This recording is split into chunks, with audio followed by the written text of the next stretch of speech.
As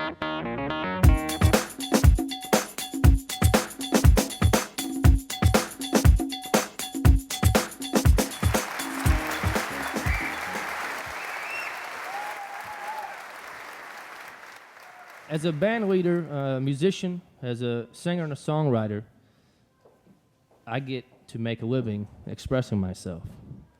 My life on stage, off stage, my music and my beliefs are one and the same. And although I play music from a traditional background, as a foundation in the traditional, I'm writing my own songs, and I'm living in the present, whether some people believe that or not, and I'm taking it into the future. But to traditionalists, the real traditional music aficionados, because I write my own songs and I have my own style, I'm seen more as a new, modern musician. But to people who don't know much about traditional music, I'm seen as old-fashioned and mistakenly called retro, the word I don't like. I consider my music American music that never died. And I've taken my music across the world, 49 states. It'll be 49 in February when I go to Hawaii. Don't be jealous. And I've taken it to 20 countries. And you can say whatever you want about our music. But there's one thing that is about our politics. And traveling around the world, you get a lot of opinions about our foreign policy, as I'm sure you can imagine. But there's one thing that's undeniable, and that is our music. Our inventive styles, the things that we created in this country. Ragtime, blues, jazz, country, western swing, rockabilly, rock and roll, doo-wop, hip-hop. We invented those things here in the States.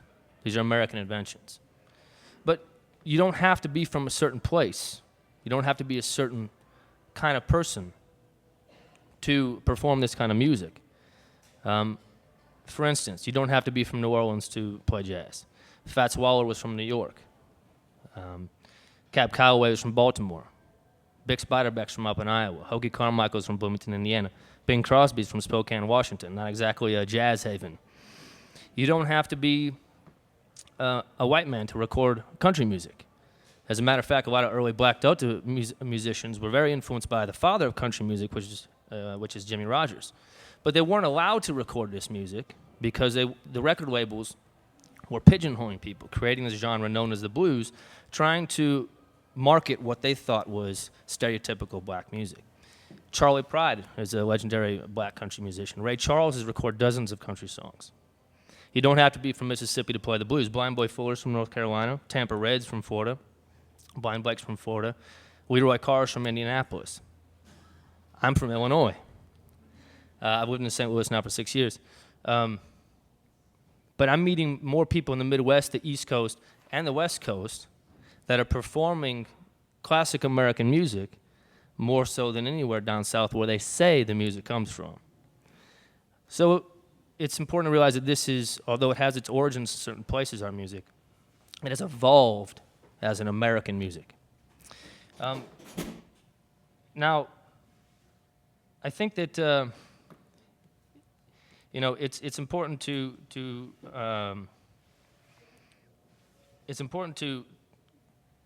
be truthful about the origins of this music. Go out and listen to as much American music as you possibly can. You can make the decision for yourself so that when DJs, when these record labels, when these historians, when these journalists are telling you what jazz and blues are, and when they're telling you what country music is, Taylor Swift is not country, sorry, you can make the decision. Thank you. She's talented, but she's not country music. So you can make the decision for yourself, and it could be the most American thing you can do. When you have people like Billy Bragg that are saying that England, through skiffle music, invented what we know as modern-day Americana, giving false claim to his people, his country, and blatantly disregarding the early country, blues, rockabilly, and rock and roll and soul performers of the United States. It's important to know your history because there's people out there that are literally recreating it to use it against you. My grandfather planted this seed in me, the seeds of history. And he started with World War II history, and why I was a 6 or 7-year-old kid and watching war movies, I have no idea, but I took to them, and Civil War history as well. My other grandfather took me to my first bluegrass festivals, bought me my first guitar, my first banjo, and my first mandolin. So you see, at a young age, I was exposed to this music, but I really ran with it because of my creative spirit and my researching, my historical side of me. I really delved into it. So I would take some of the blues musicians and bluegrass and old-time musicians that I was exposed to, and I was, of course, listening to CCR and Dylan and all that kind of stuff, but I was reading what influenced them. And I was writing down the names, and I was going and researching it and finding the discographies, the other label mates of these other artists, and I was going and listening to their music. And I realized that the roots of American music is so well connected. The network spreads out north, south, east, west, rich, poor, female, male, black, white. It doesn't matter. So you can realize that American music is so much more diverse by looking below the surface. I do believe that there is a higher quality of American music, a higher standard for it in the past anyway. I feel that singers were expected to sing. Musicians were expected to play. There was instrumentalists. People that are household names never sang a lick because they mastered their instrument. Now they can be auto-tuned. Now distortion can cover up mistakes. Now computers can make the music for us. And I think in a way, now I'm not rejecting it at all. I'm just saying that in a way, I do think that this represents us in a bad way, and why I think it's important to expose kids to older music. Because it says, yes, take pride in working hard to master your craft, master these instruments that people have been playing for hundreds of years that paved the way for us to play this music today. It'll give them a deeper appreciation and understanding for American music, but overall a better understanding of America in general. I feel that. Because American music, American people, and our history are one and the same. It's such a culturally rich place, and of course music reflects that. But I'm beginning to see the change, you know? As I travel the world, I'm meeting a lot of people, especially my age. I'm 30 years old, whether you want to believe it or not. 30 going on 60. That are starting to make the change. They're not only through the music, they're tired of the government. They're tired of being lied to. They don't trust the government. They're tired of mass media. They're tired of the lack of quality in the goods that are offered to them to purchase. And they're revolting against these things that are forced upon them. And they're making decisions for themselves, sometimes adopting some of these traditional ideas, some ideas I consider to be ones that got us to the greatness in our country. And a lot of this I'm seeing is happening on the underground, where social change begins, where revolutions start. More kids are playing music these days. People my age are taking some of these older aspects of the music, and they're mixing it with their own music for the future. I'm meeting a lot of tradesmen. Classic barbershops are opening up, classic hairstyles.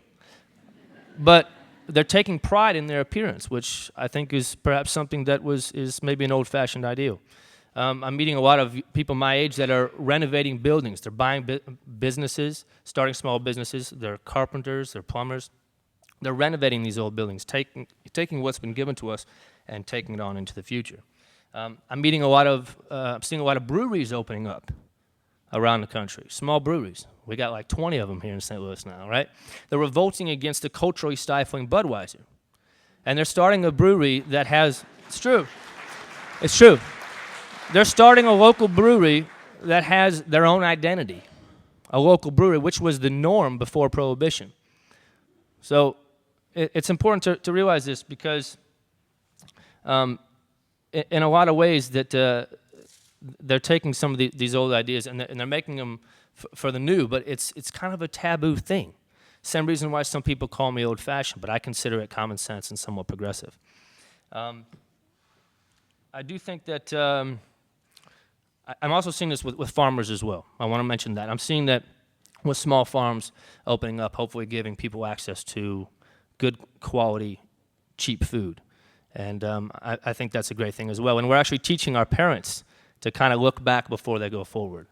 I'm from Illinois, so I'll say an Abraham Lincoln quote that, know your history, you'll be doomed to repeat it. And you can interpret that one way or the other. I mean, everything we have up to this second, right now, and this second, and this second, it comes from the past. So we can either reject that because of the negativity that we've had in our past, as every culture has it, every country, and the hardships that we've had to endure, or we can embrace it, and we can celebrate the things that we've overcome. We can take these old things, the positive things, we can focus on that, which I think is the most important thing for enacting change, and we can bring them into our new ideas. Some of these things such as work ethic, U.S.-made products, which is kind of funny because generations are being born now that will have just think it's normal for everything to be made in China. I do think that it's important to bring things back here and make them here. I do think it's also important to keep jobs here. Yeah. Yeah. So it's interesting. Some of these old-fashioned ideas are somewhat taboo. So yes, we can mix these old ideas with the new, and I think it's important that we celebrate the diversity that we have in this country, and we can do that by acknowledging our accomplishments. If you know me, you know how passionate I am about architecture. Sort of a novice. I mean, I couldn't draw you a blueprint or anything like that. But especially in the city of St. Louis, you see the beautiful brick that we have here. I mean, look at this building right here. It's a great example. But you walk around the city and you see these things. It's like you're in a living museum. So not only the physicality of our culture, but a way of life we can pass on to generations in the future and give them something from ourselves, something to be proud of. Because every time you tear down one of these old buildings, you lose a piece of yourself that you never get back. Like one of your grandparents who passes away with that old dialect from Chicago, or that old dialect from anywhere in the country, they go and it's gone. Same thing with a building, you'll never get it back. I've learned a formula from the past, from researching the past. And I've learned a formula that if you take the old and you mix it with the new, that you can bring a more sustainable thing into the future. Having studied music and having read a lot of early American literature, there was a picture painted for me that was different than the storybooks, different than the things you'll see in the surface, and that's why I started hitchhiking. And I went out there and saw the world for myself. And you see the hardships, but there's no reason to focus on that. Let's focus on the positive and bring some of these older ideas, mix them with the new, and maybe try and find a happy medium. And try and evolve through preservation, promote quality, sustainability, and pride for a diverse and enriched new American identity.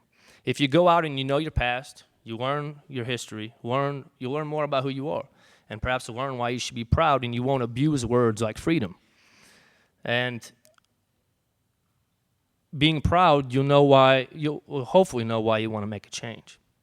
You'll know how to make a change. Because, after all, tradition is a guide, not a jailer. Thank you.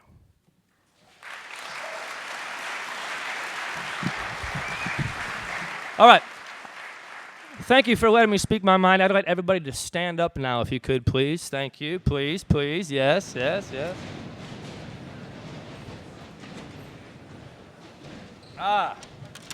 This is going to feel good. We're going to sing a song together now, okay, everybody? Let's hear it for St. Louis now. Let's hear it for our wonderful city.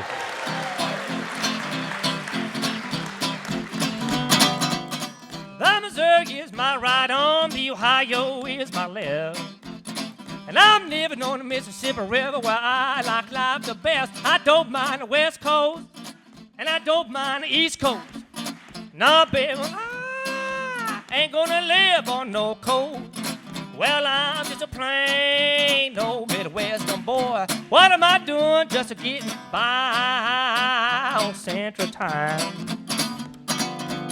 Some people said that the Mississippi River is the backbone of the nation. That's right. They can say whatever they want. I won't disagree with your statement. I see people I'm working hard as ever. Oh, just wonder what I can do to make your life better. So tell me, well, I'm just a plain old Midwestern boy. What am I doing just to get by on Central Time? Well, I won't worry if the world don't like me. I won't let them waste my time. 'Cause there ain't nothing that's gonna change my mind. I'm feeling fine. Because the Missouri is my right arm and that Ohio River is my left. Yes, I'm living on the Mississippi River where I know life is the best. I don't mind the West Coast and I don't mind the East Coast. No, baby, I ain't gonna live on no coast. Take me home, but I'm just a plain old Midwestern boy. Yes, I get by on Central Time. Sing it with me. Yes, I'm getting by on Central Time. A little higher now. Yeah, I'm getting by on Central Time. All right, everybody, sing it. Getting by on Central Time. Louder. By on Central Time. A little louder now. Getting by on Central. All right, a little quieter. Getting by on Central. All right, fine. Let's whisper it then. I don't say anything at all. See, it sounds better when you sing it. So let's sing it loud. Getting by on Central. All right, don't say anything. Repeat after me. Getting by on Central Time. Say that now. All right. Getting by. Say it. Getting by on Central Time.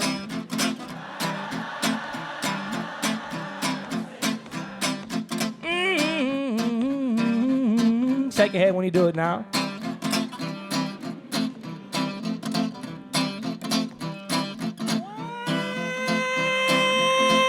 Central Time. Yes, I'm getting by. I want to go home, I want to go back, I want to live there. Central Time, I'm getting by.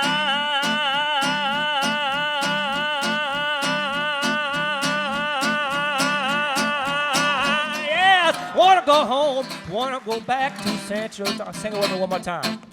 Getting by on Central Time. Thank y'all.